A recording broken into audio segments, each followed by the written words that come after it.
गज़ा बचाओ यकजहती धरने पर इस्लामाबाद में दफ़ा 144 की खिलाफ वर्जी पर जमात इस्लामी के साबिक सेनेटर मुश्ताक अहमद और मुंतज़मीन के खिलाफ मुकदमा दर्ज कर लिया गया।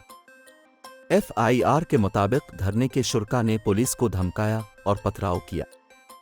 FIR के रद्द अमल में मुश्ताक अहमद ने कहा है कि अहल गज़ा के लिए दोबारा डी चौक में धरना दूंगा। 29 मार्च को सेव गज़ा के तहत दोबारा डी चौक ही में धरना दिया जाएगा। मुश्ताक अहमद का कहना है कि हुक्मरानों ने अहल गज़ा से इजहार यकजहती को जुर्म बना दिया है। पुलिस ने मेरे और मेरी अहलिया के खिलाफ 9 मुकदमात दर्ज किए।